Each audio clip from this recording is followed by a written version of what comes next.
नमस्कार। पॉलिटिक्स में आप सबों का स्वागत है।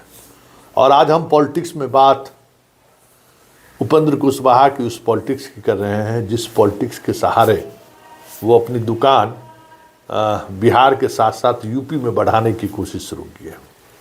दुकान ही कर सकते हैं जब राजनीति में कोई विचारधारा ना हो, कोई कमिटमेंट ना हो, कोई नैतिकता ना बचे, तो उस राजनीति को तो दुकानदार ही कही जा सकती है। कल जिस तरीके से यूपी के पूर्व सांसद वाजपेयी जी सहित 5 लोगों को शामिल कराया गया, उसमें अधिकांश यूपी के ही रहने वाले लोग हैं। मतलब यूपी विधानसभा चुनाव में गौता लगाने की कोशिश इनकी हो रही है। लेकिन उपेंद्र कुशवाहा ने बिहार चुनाव में जो खोया है, हमें नहीं लगता है कि अब ये राजनीति में प्रदेश की राजनीति में ज़्यादा दिनों तक टिके रह पाएंगे। वैसे भी बीजेपी और जदयू में कुशवाहा नेताओं की और राजद में कुशवाहा नेताओं की जितनी संख्या है और जिस तरीके की से धरती पकड़ जैसा नेता है इन सभी पार्टियों में, उसके बाद उपेंद्र कुशवाहा का कोई मतलब नहीं रह गया है।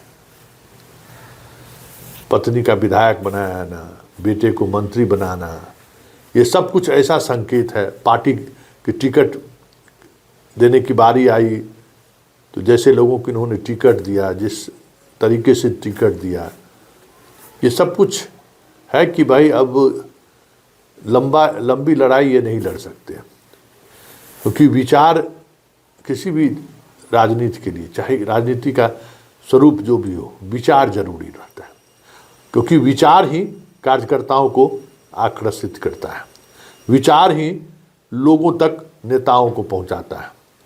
भले उसके बाद बाकी आप जो कर दें, लेकिन विचार जरूरी है। लेकिन इस चुनाव में, बिहार विधानसभा के चुनाव में जिस तरीके से इन्होंने टिकट दिया, जिस तरीके से पत्नी को विधायक बनाया, बेटे को मंत्री बनाया, तो अब विचार वाली कोई बात नहीं रहेगी।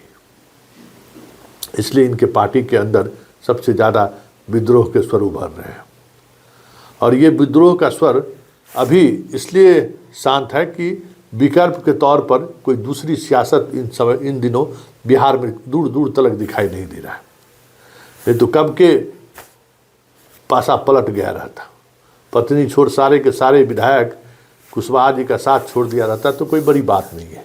लेकिन अभी राजनीति उसके प्रतिकूल है।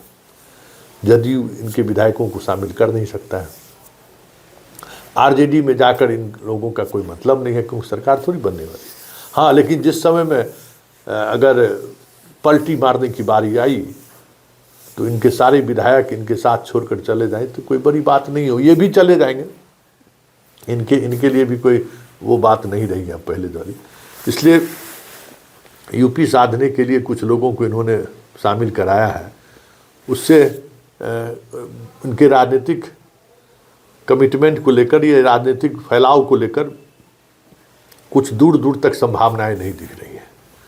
अब बिहार की राजनीति में जैसे मुकेश सहनी की प्रासंगिकता खत्म हो चुकी है, उसी तरीके से उपेंद्र कुशवाहा की भी प्रासंगिकता खत्म होने के कगार पर है। ये अंतिम चुनाव इनके लिए। अब यहाँ से इनको वापसी, क्योंकि ये खुद लायबिलिटी है इनके बाद, पत्नी और बेटे की तो बात की बात है। हाँ, भले दोनों विधान परिषद वगैरह बन गया तो चलिए जीवन यापन का साधन मिल जाएगा कि भाई चलिए पत्नी 5 साल विधायक रह गई, पेंशन, पत्नी का पेंशन, बेटा भी 4 साल 5 साल विधान परिषद रह गया तो उसका भी पेंशन वगैरह जो उठा ले। लेकिन बिहार की सियासत में अब नेपो किट की गुंजाइश कम होती जा रही है। वो भी ऐसे नेपो किट जो ऊपर से ड्रॉप किया गया। तो इनके पुत्र की स्थिति वही चीज़ है, पत्नी की भी कमोबेश वही स्थिति है। इसलिए आने वाले समय में उपेंद्र कुशवाहा की प्रासंगिकता लगातार कम होते हुए दिख जाए तो कोई बड़ी बात नहीं होगी, क्योंकि बेटे के विधान परिषद